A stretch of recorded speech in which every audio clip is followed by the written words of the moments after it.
मन्नत को चौधरी से नफरत हो जाती है। कहने को उसे जानबूझकर के जिन रस्मों में ढकेला जा रहा होता है जो वो करना ही नहीं चाहती है, तो यहाँ पे वो सभी इसके नजर में और ज्यादा ही बुरा साबित हो जाते हैं। लेकिन देव उसको बचाने की कोशिश तो करता है, लेकिन यहाँ से जो प्रॉब्लम्स क्रिएट होते हैं ना, वो सच में बहुत ज्यादा कॉम्प्लिकेटेड बन जाती है। तो और बात करें एपिसोड की स्टार्टिंग की, तो एपिसोड की स्टार्टिंग देव के घर से होती है। अब यहाँ पे जैसे जयदीप समझा रहा होता है साक्षी को कि देखो तुम्हें कैसे भी करके अपनी बहू के रूप में आखिरकार उसे एक्सेप्ट करना ही होगा, और मन्नत तुम्हारी बेटी जैसी है तो तुम उसके साथ में कुछ भी गलत नहीं कर सकती। तुम मेरी पत्नी हो ना, तुम अच्छी औरत हो, तुम समझने की कोशिश करो। देखो यहाँ तो इसका दिल पिघल जाता है और एक अच्छी पत्नी की तरह ज्यादा देर तक गुस्सा नहीं रहते। लेकिन कहीं ना कहीं देव की जो बहन है वो बहुत हड़ामी है, और यहाँ पे भी वो उल्टी सीधी बातें करती है। यहाँ पे उसको मैनिपुलेट करती है और ऐसा दिखाने की कोशिश करती है कि अगर हम लोग बदल जाते हैं, अगर हम लोग मान जाते हैं तो ये हमारी हार होगी, और हम इतनी जल्दी आसानी से हार नहीं मान सकते। मेरा भाई मरा है, आपका बेटा मरा है, आप कैसे चुप रह सकती है। बहुत गुस्सा करती है और अंदर ही अंदर उसके मन में बहुत सारे जहर भरती है, और यहाँ जाकर के सेज को सजाने लगती है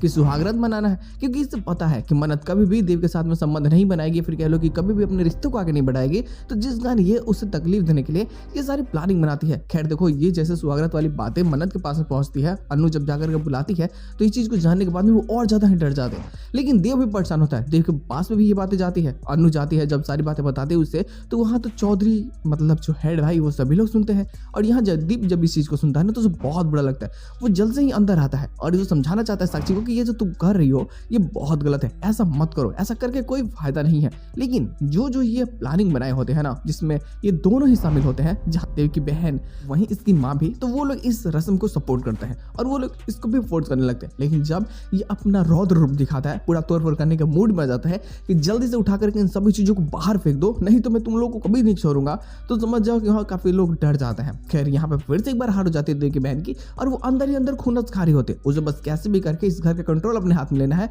और इनडायरेक्टली उसे कभी भी मन्नत को एक्सेप्ट नहीं करना है, और ऐसा वो दिखाना चाहती है। और जब इसके लिए वो पावर में आना चाहती है तो उसके लिए वो प्रॉपर प्लान भी बनाती है, लेकिन हर बार वो हार जा रही होती है, क्योंकि घर में किसी का चलता है तो वो सिर्फ जयदीप है, और जयदीप जो जानता है वो उससे ही जानता है। मन्नत के लिए वो कभी भी उसके मन में गलत बात नहीं आएगी, और यहाँ रिश्ते न बढ़ाने वाली बात भी वही बोलता है कि जब उसका मन करेगा तभी ये रिश्ते आगे बढ़ाएंगे, नहीं तो नहीं बढ़ाएंगे। कोई भी घर का सदस्य इन्हें फोर्स नहीं कर सकता।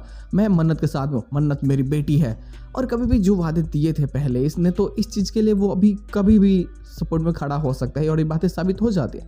लेकिन मन्नत को समझ आता है कि ये लोग जैसे फोर्स कर रहे हैं, आगे जाकर के कुछ भी तमाशा कर सकते हैं। सच्चाई जब पता चल ही चुकी है कि आखिरकार कैसे क्या हुआ था, तो इसके नज़र में तो ये गलत साबित ही होता है पहले से ही। अब इसका भरोसा को जीतना इसके लिए बहुत ही ज़्यादा मुश्किल क्रिएट करने वाली होती है, और इसे कैसे भी करके खुद के लिए ना सही लेकिन अपने भाई की अच्छाई के लिए इसे जीतना होता है। खैर देखो, मन में तो इसकी कई सारी बातें चलती है, जिसमें से एक बात ये होती है कि कहीं ये शादी करके कुछ गलत नहीं कर दिया ना, इसे शायद शादी नहीं करनी चाहिए थी, इसे इमोशनल नहीं होना चाहिए था, इसे शायद अपने डैड की बात को नहीं मानना चाहिए था। ये हाँ और ना में ही फंसा हुआ रह जाता है, और इसके साथ एपिसोड की एंडिंग कर जाती है। क्वेश्चन पिछला वाला ही होता है, जिसे बस यही चीज को जस्टिफाई करने की कोशिश की जाती है कि मन्नत का प्यार जीत के लिए कितना है, वो कितना प्यार करते हैं उससे, और उस प्यार के लिए ये आजीवन समझो कि ऐसी भी रह सकती है, तो ये कभी भी अपने रिश्ते को आगे नहीं बढ़ाएगी देव के साथ में। लेकिन देव को भी ये बहुत बार इंसल्ट करती है और बहुत बार उसे नीचे दिखाने की कोशिश करती है, लेकिन देव को पता है कि भाई ये तो प्यार करती थी, वो तो मेरा भाई था, मेरा सगा भाई, तो मतलब इससे तो ज्यादा तकलीफ मुझे होगा ना, मेरा भाई मरा है।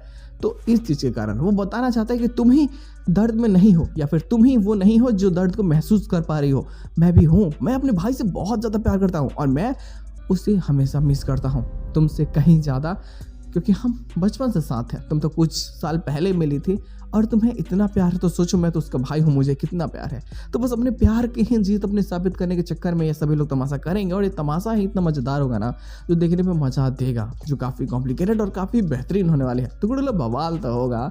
तो बस आज के एपिसोड बस इतना ही, हम लोग मिलते हैं बहुत जल्द किसी नए वीडियो के साथ में, तब तक के लिए बाय।